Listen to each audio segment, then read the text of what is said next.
Bayangkan, seorang wanita yang menghancurkan rumah tanggaku, berdiri dengan bangganya di tengah acara keluarga besar dan mengaku sebagai istri sah. Tapi tak ada yang tahu, aku menyimpan rahasia yang akan mengguncang seluruh ruangan. Sebuah surat waris dari mendiang suamiku, yang membuat semua orang terpaku. Selamat datang kembali di channel yang selalu menghadirkan kisah penuh makna, cinta, air mata, dan inspirasi. Jangan lupa klik like, komentar dengan pendapatmu, dan subscribe agar kamu tidak ketinggalan cerita menarik lainnya. Mari kita simak cerita selengkapnya. Langit sore di luar jendela terlihat indah, memancarkan semburat oranye keemasan yang perlahan menghilang di balik tirai rumah mewah kami. Dari luar, rumah itu terlihat sempurna. Halaman luas, mobil-mobil mahal berjejer di garasi, dan interiornya ditata dengan elegan oleh tangan desainer profesional.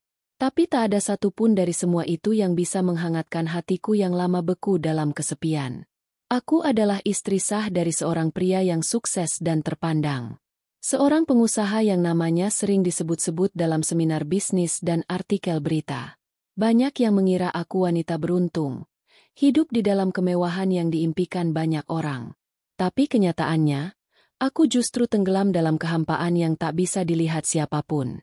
Setiap pagi aku bangun lebih awal untuk memastikan segala sesuatu di rumah berjalan sempurna.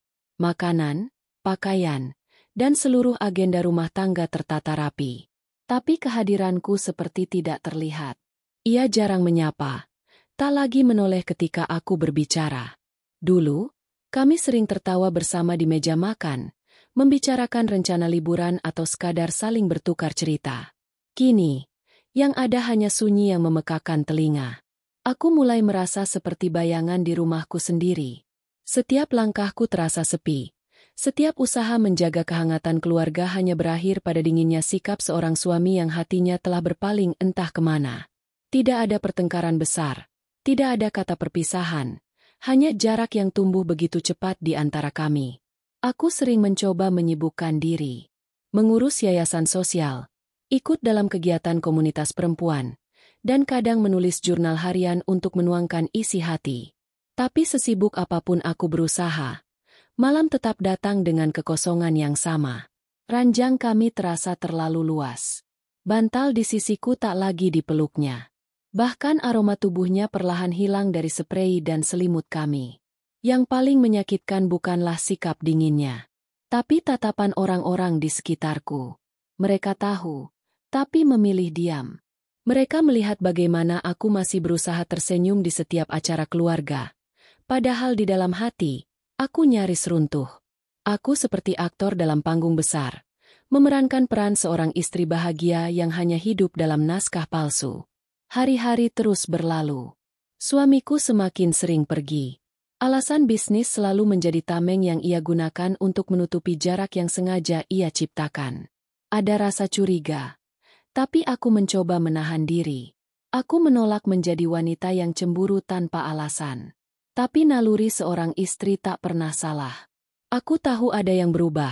Aku tahu ada sesuatu, atau seseorang, yang mulai mengambil tempatku di hatinya. Meski begitu, aku bertahan. Aku percaya bahwa cinta bisa diuji, dan pernikahan bukan hanya tentang bahagia, tapi juga tentang bertahan di tengah badai. Aku ingin menjadi istri yang setia. Tapi semakin aku bertahan, semakin aku merasa hanya aku yang berjuang. Pada titik tertentu, aku mulai mempertanyakan segalanya. Siapa aku dalam hidupnya sekarang? Apakah aku hanya bagian dari masa lalu yang sudah tak lagi penting? Apakah aku hanya nama di kartu keluarga, yang keberadaannya hanya sekadar formalitas? Malam itu, aku duduk sendiri di balkon, menatap langit yang kelam. Dedaunan berdesir pelan tertiup angin. Di dalam hati, aku merasa ada sesuatu yang akan berubah. Sesuatu yang tak bisa kuhindari, meski aku belum tahu bentuknya seperti apa. Aku adalah istri yang tak lagi dianggap, tapi aku belum menyerah. Dalam diam, aku bersiap, karena ku tahu, ketika badai itu benar-benar datang, aku harus cukup kuat untuk berdiri. Bukan untuk mempertahankan pernikahan yang mungkin sudah runtuh, tapi untuk mempertahankan harga diriku dan semua yang pantas aku perjuangkan. Perubahan dalam rumah tanggaku bukanlah datang dalam satu malam. Semuanya berawal dari hal-hal kecil yang tak kentara, seperti gelombang halus sebelum badai besar datang. Aku mencoba menyangkal, menganggap semuanya hanyalah kelelahan atau beban pekerjaan. Tapi nyatanya, aku tak bisa lagi membohongi diriku sendiri. Ponsel suamiku yang dulu selalu tergeletak begitu saja di meja makan, kini selalu berada di sakunya. Bahkan ketika mandi pun, ia membawanya masuk ke kamar mandi, seperti menyembunyikan sesuatu yang sangat penting. Aku tak pernah berpikir buruk. Namun lama-lama, semua keanehan itu seperti potongan teka-teki yang mulai membentuk gambaran menyakitkan. Pakaian-pakaiannya berubah.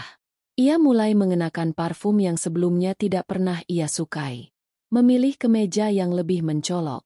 Bahkan potongan rambutnya lebih rapi dari biasanya. Bukan untukku. Aku tahu itu. Karena matanya sudah lama tidak menatapku dengan kagum seperti dulu. Setiap akhir pekan yang dulu kami isi dengan berjalan-jalan santai di taman atau sekadar menonton film bersama, kini berubah menjadi waktu lembur yang tidak pernah bisa dikonfirmasi. Aku mencoba untuk tidak mencurigai, tapi hati kecilku terus berbisik, ada sesuatu yang tak beres. Yang lebih menyesakkan adalah saat keluarga besar mulai bertanya kenapa kami jarang terlihat bersama. Ada senyum sinis dari beberapa wajah yang menyiratkan bahwa mereka tahu lebih banyak dariku. Ada bisikan yang tidak lagi disembunyikan ketika aku melangkah melewati ruang tamu. Aku menjadi wanita yang diawasi, bukan karena dihormati, tapi karena mereka sedang menunggu kehancuran yang mereka anggap pasti terjadi. Namun meski semua tanda itu terus menumpuk, aku tetap berdiri. Bukan karena aku lemah, tetapi karena aku tahu, jika aku runtuh terlalu cepat, aku tak akan bisa membela apapun yang menjadi hakku. Hari itu datang seperti petir di siang bolong. Aku tidak mencari-cari bukti, tapi kebenaran justru datang menghampiri saat aku tak siap. Sebuah email terbuka di laptopnya saat aku membawakan makanan ke ruang kerja. Sekilas saja aku membaca kalimat itu, dan rasanya seperti ditikam di dada. Kata-kata manja dan janji-janji manis tertulis jelas. Kalimat-kalimat yang seharusnya hanya aku yang pantas menerimanya. Aku terpaku di tempatku berdiri. Dada terasa sesak. Bukan karena pengkhianatan itu sendiri, tapi karena aku sadar, semuanya telah berubah jauh lebih parah dari yang aku bayangkan. Ini bukan sekadar rasa bosan atau masalah rumah tangga biasa. Ini adalah pengkhianatan yang nyata, terencana, dan berlangsung entah sudah berapa lama. Air mataku tidak langsung jatuh. Justru yang datang pertama kali adalah rasa marah, kecewa, dan ketakutan. Bagaimana jika semuanya selama ini hanya sandiwara? Bagaimana jika cintanya padaku telah lama mati, dan aku hanya bertahan sendirian dalam hubungan yang sudah hancur? Malam itu aku tidak bisa tidur. Aku merenung panjang, mencoba mengurai semua kenangan kami satu persatu. Aku bertanya pada diriku sendiri, apakah aku kurang baik, kurang cantik, kurang menarik? Tapi semakin aku bertanya, semakin aku sadar bahwa aku telah memberikan segalanya. Dan tetap saja, dia memilih yang lain. Aku tak punya kekuatan untuk menegurnya. Tidak malam itu. Tidak keesokan harinya. Aku masih mencoba menelan kenyataan pahit ini sendiri, menyusunnya dalam kepala agar tak langsung menghancurkan hidupku. Karena aku tahu, hidupku tak hanya tentang aku. Ada banyak hal yang harus aku jaga, termasuk harga diriku. Perlahan, wajah yang ada di balik pesan manja itu mulai terungkap. Bukan perempuan asing dari luar kota. Bukan wanita tak dikenal yang tiba-tiba muncul. Ia adalah seseorang yang pernah ku kenal dan lebih menyakitkan lagi. Dia pernah duduk semeja denganku dalam jamuan makan keluarga. Ia adalah rekan bisnis suamiku. Perempuan muda, cerdas, dan licik. Ia hadir dengan senyum sopan, dengan tangan yang ramah bersalaman. Tapi di balik itu, ia menyimpan niat yang tidak bisa disebut selain sebagai pengkhianatan. Aku ingat betul saat pertama kali ia hadir dalam acara keluarga. Wajahnya tersenyum ramah, matanya menatap hangat, dan ia begitu akrab dengan semua orang.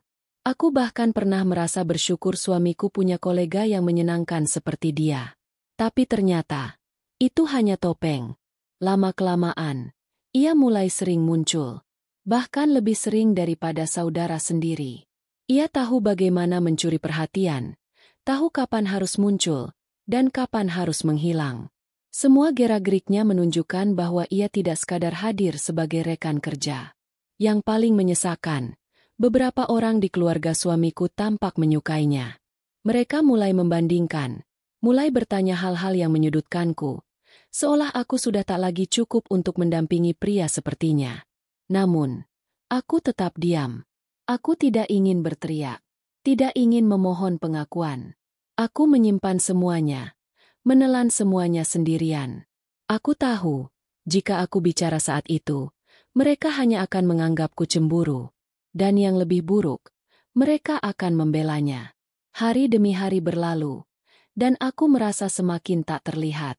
Seolah keberadaanku dalam hidup suamiku hanya menjadi latar yang perlahan memudar. Setiap keputusan penting, setiap acara keluarga, bahkan dalam undangan bisnis aku tak lagi disertakan. Ia mulai membawa perempuan itu. Tanpa malu, tanpa beban. Aku mulai menjadi asing di dalam rumahku sendiri. Ruang makan dipenuhi tawa dari wajah-wajah yang bukan lagi keluargaku. Telepon suamiku lebih sering berdering dari nomor perempuan itu. Ia mulai menyebutnya sebagai bagian penting dalam hidup dan bisnisnya.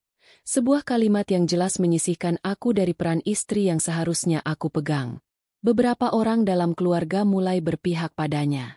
Mereka berbisik bahwa perempuan itu lebih energik, lebih pandai membawa diri, dan lebih cocok untuk mendampingi suamiku dalam urusan bisnis.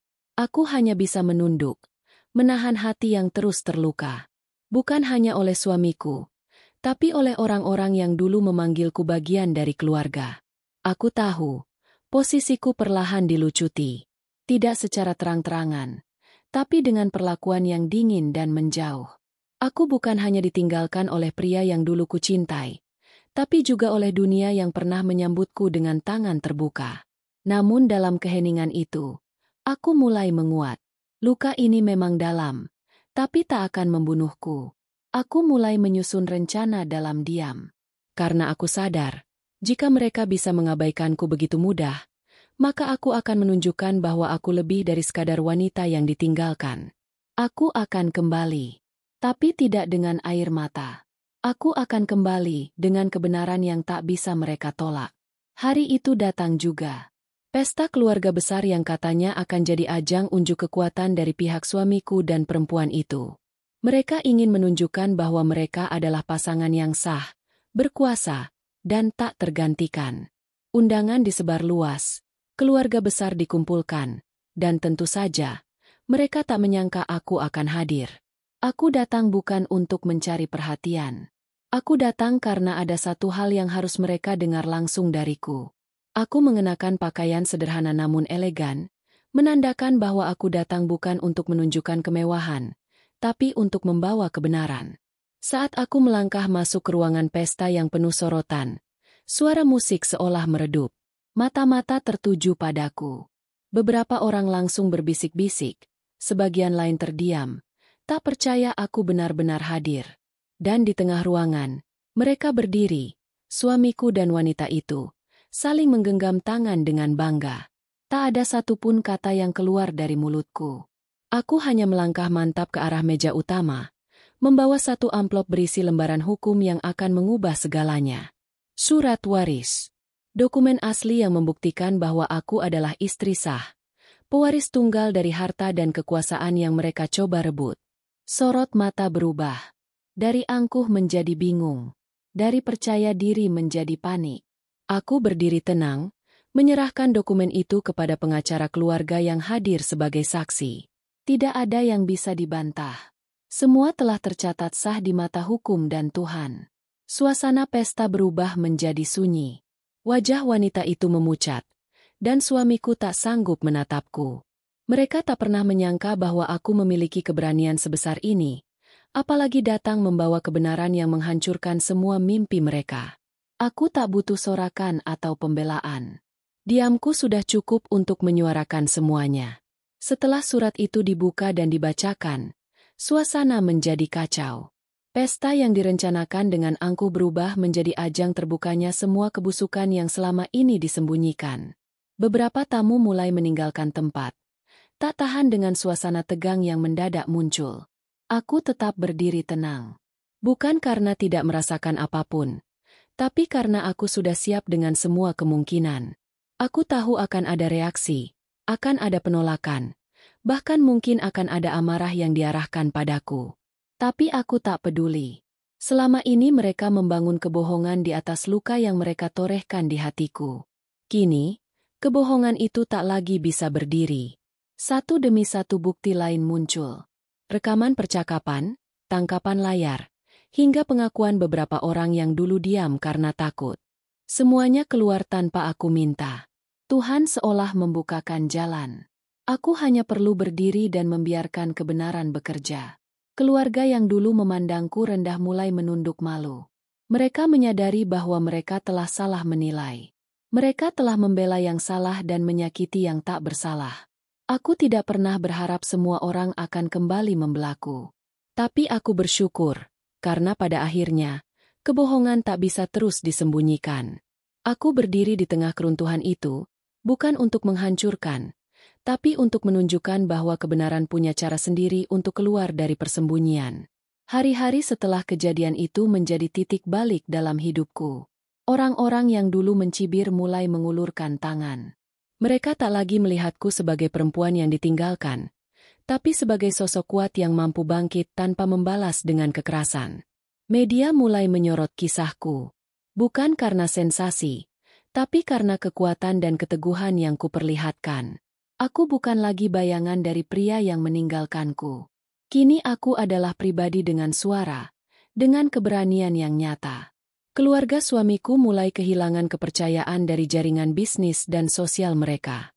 Sementara aku mulai membangun kembali nama baik keluargaku.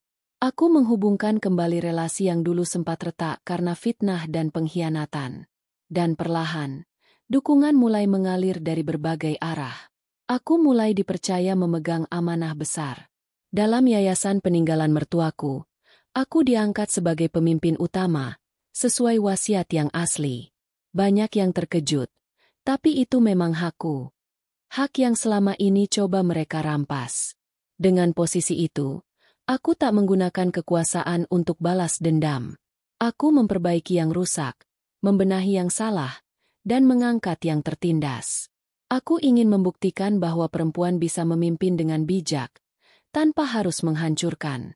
Dan saat dunia mulai menyadari siapa aku sebenarnya, aku tak merasa bangga berlebihan. Aku hanya merasa tenang, karena akhirnya aku bisa berdiri tanpa beban. Tak lama setelah kejadian itu, kehidupan suamiku dan perempuan itu berubah drastis. Nama mereka tercoreng. Usaha mereka bangkrut satu demi satu, karena kepercayaan adalah mata uang yang paling berharga, dan mereka telah kehilangannya. Mereka mencoba bertahan, mencari celah untuk membalikan keadaan, tapi semuanya sudah terlambat. Reputasi yang runtuh tak mudah dibangun kembali, apalagi jika fondasinya penuh kebohongan. Mereka menjadi bahan gunjingan, bukan karena aku menyebarkannya, tapi karena semua bukti sudah jelas di mata publik. Aku menyaksikan dari kejauhan, tanpa rasa puas atau dendam. Justru aku merasa iba. Karena akhirnya, mereka tahu rasanya kehilangan segalanya. Sama seperti yang dulu pernah kurasakan. Namun perbedaannya, aku bangkit dengan cinta dan harapan. Sementara mereka terpuruk karena keserakahan dan tipu daya. Aku tak menginjak mereka saat tersungkur. Aku hanya berjalan menjauh, meninggalkan mereka dengan pilihan mereka sendiri. Kehidupan memang selalu adil, meski kadang terlambat. Dan hari itu, aku membuktikan bahwa kesabaran adalah kekuatan paling besar. Bukan karena aku menang, tapi karena aku tak lagi perlu bertarung. Kini, mereka hanyalah bayangan masa lalu yang tak lagi mampu menyakitiku. Dan aku adalah versi terbaik dari diriku sendiri, yang tumbuh dari luka, dan bersinar dari kebenaran. Setelah semua badai itu berlalu, aku memutuskan untuk meninggalkan kota. Bukan karena ingin lari dari masa lalu, tapi karena aku merasa sudah waktunya membuka lembaran baru. Aku pergi ke tempat yang jauh dari hiruk-pikuk, Tempat yang tidak mengenalku sebagai istri dari siapapun, tapi hanya sebagai diriku sendiri. Di sana, aku mulai dari awal, menyusun kembali hidupku dengan sederhana. Aku membuka usaha kecil yang bergerak di bidang sosial, membantu perempuan lain yang pernah mengalami kisah serupa. Aku ingin semua luka yang pernah menyakitiku menjadi obat bagi orang lain. Tak mudah memang. Ada hari-hari di mana aku masih dihantui trauma. Tapi aku belajar menerima bahwa masa lalu adalah bagian dari perjalanan, bukan sesuatu yang harus kutolak. Setiap pagi kubuka dengan doa, dan setiap malam kututup dengan rasa syukur. Aku bertemu banyak orang baru. Orang-orang yang tidak tahu cerita masa laluku, tapi menghargai diriku karena kerja keras dan ketulusan. Aku merasa hidup kembali, bukan karena melupakan semuanya, tapi karena aku memaafkan diriku sendiri. Jalan baru ini membawaku ke arah yang tak pernah kuduga. Bukan jalan mulus, tapi cukup membuatku merasa hidup dengan penuh makna. Aku tak lagi berharap pada siapapun untuk menyelamatkanku, karena aku sudah menyelamatkan diriku sendiri. Di kota baru itu, aku bertemu seseorang. Bukan pria sempurna, bukan pula sosok yang datang dengan janji-janji manis. Ia datang perlahan, seperti angin sore yang menenangkan. Kami berkenalan lewat sebuah kegiatan sosial yang kami jalankan bersama. Tak ada ketertarikan yang instan. Hanya rasa nyaman yang tumbuh dari waktu ke waktu. Ia tidak pernah bertanya tentang masa laluku. Tidak pula mencoba mengorek luka-luka lamaku. Ia hanya hadir, menjadi teman dalam sepi, dan sahabat dalam langkah-langkah kecilku. Perasaanku yang dulu sempat mati, perlahan hidup kembali. Tapi kali ini, aku tidak tenggelam dalam harapan. Aku hanya menikmati kehadiran tanpa beban. Tak ada janji, hanya kejujuran. Tak ada keterpaksaan, hanya ketulusan. Aku belajar bahwa cinta sejati tidak selalu datang dengan dentuman besar. Kadang, ia hadir seperti embun pagi, diam, lembut, dan menyegarkan. Ia tidak menghakimi masa laluku, tapi menghargai siapa aku hari ini. Dan dari situlah, aku mulai percaya lagi bahwa cinta yang benar tidak akan pernah menyakiti. Cinta yang benar akan memulihkan, bukan menghancurkan. Aku belajar mencintai, bukan karena aku butuh, tapi karena aku mampu. Setelah merasa cukup kuat, aku mulai membagikan kisahku ke publik. Bukan untuk mencari simpati, tapi untuk menginspirasi. Aku membuka sesi berbagi dengan para perempuan yang merasa sendirian menghadapi hidup. Aku ingin mereka tahu, mereka tidak sendiri. Kisahku menjadi jembatan bagi banyak perempuan yang terjebak dalam hubungan tak sehat. Aku mengajarkan mereka bahwa meninggalkan bukan berarti kalah, bahwa bangkit bukan hal yang mustahil. Aku hadir sebagai saksi hidup, bahwa luka bisa disembuhkan dengan keberanian. Kegiatanku mulai dilirik banyak lembaga. Aku diundang untuk berbicara di berbagai acara. Awalnya aku takut, tapi aku sadar, suara kecilku bisa berdampak besar. Aku hanya satu dari jutaan perempuan, tapi jika kisahku bisa menyelamatkan satu saja, itu sudah cukup. Dari perempuan terluka, aku menjadi perempuan yang menguatkan. Bukan karena aku lebih hebat, tapi karena aku memilih untuk tidak menyerah. Aku ingin dunia tahu bahwa perempuan bukan makhluk lemah. Kita hanya butuh ruang untuk bangkit dan tumbuh. Suatu hari, aku menerima kabar bahwa suamiku dan wanita itu telah berpisah. Hidup mereka tak lagi seindah dulu. Mereka saling menyalahkan, saling menjatuhkan. Kebohongan yang mereka bangun akhirnya menghancurkan mereka sendiri. Aku hanya tersenyum kecil. Bukan senyum puas, tapi senyum lega. Aku sudah terlalu jauh dari dunia mereka. Aku sudah punya kehidupanku sendiri.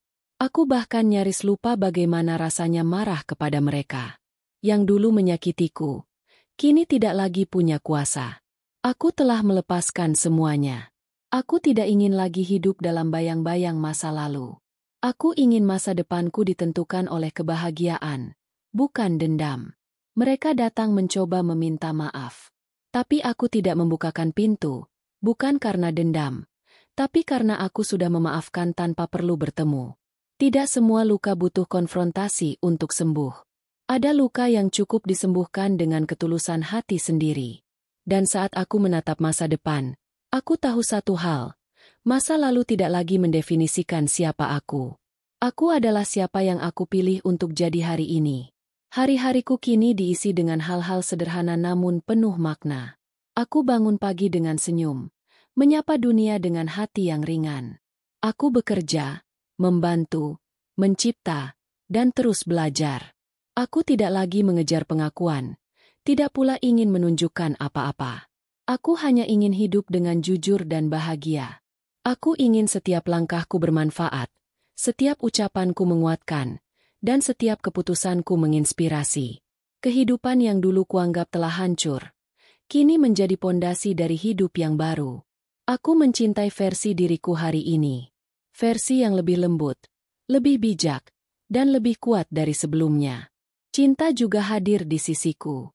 Bukan lagi cinta yang penuh luka, tapi cinta yang menenangkan. Kami berjalan berdampingan, saling mendukung tanpa menuntut. Dan itu sudah lebih dari cukup. Aku adalah perempuan yang pernah jatuh, tapi tak pernah menyerah. Aku pernah disakiti, tapi tak pernah membalas. Aku belajar bahwa kemenangan sejati bukan saat musuh kalah, tapi saat hati kita bisa damai. Kini, aku hidup dalam damai, cinta, dan syukur. Dan aku tahu, ini adalah hadiah terbaik dari Tuhan.